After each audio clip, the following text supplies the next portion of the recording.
Okay, I look at it as a privilege.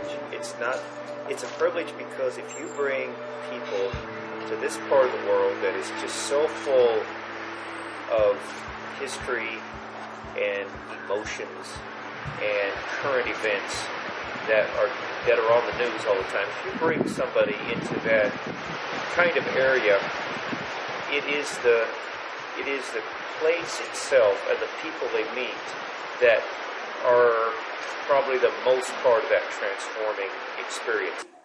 Like, I don't want to go back to where I was before this trip and not really knowing much about this conflict. At the same time, I don't know, like, how do you not feel so emotionally drained from thinking about this all the time? I like to teach the classroom, but this is just a completely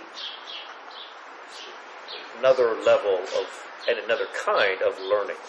It's really exciting to just think over these issues, these very important issues that affect hundreds of thousands of people. Jesus doesn't invite us to a life of not taking risks. It's the opposite. And so when you follow Jesus, so this kind of parallels a life of faith.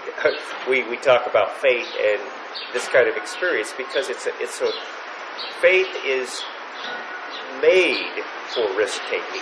That's the whole biblical story is one of leaving behind the safe and going to and so we kind of use that as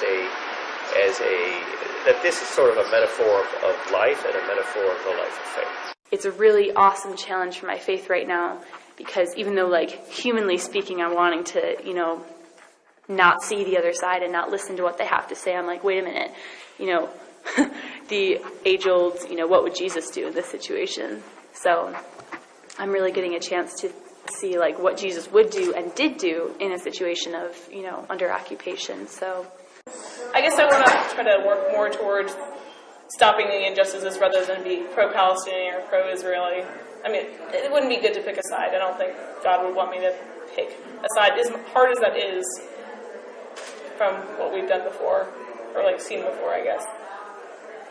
How do I go about, like, adjusting to this place and seeing other people's stories and how to do it without being judgmental? Because it's really easy to be judgmental, when you've just seen this one side and you've gotten close to people on that side. So I guess just working through all this stuff and trying to love people on both sides. And I'm friends with a lot of activistic people, and they were always really into it. I agreed with them. I understood where they were coming from, but it wasn't personal until now. They're both human, and, I can go to the oppressors, not as the putting on the eyes of the oppressed, but I can come to them as a listener. That even though you disagree with people, you can be respectful and you can be friends. And you can find wonderful people on both sides, even though they might mistrust, fear, and hate each other. They're still wonderful people on both sides. And it's quite an incredible thing because it makes your worldview less narrow. There aren't just good guys and bad guys out there. Everybody has that capacity. I can tell you what I have seen, but you won't understand. So I ask you, will you try to understand? It's difficult, saddening, upsetting, confusing, and everything numbing. But if we come with an open heart and know that we cannot do everything at once, nothing happens overnight. Just know that you and I are humans. The person who carries a gun is a human. The person behind the bars is a human. The person behind the camera, lights, and microphone is a human. But when I tell you these stories, please listen to them and know that they are true. They'll be told by an outsider who only lived here a couple months.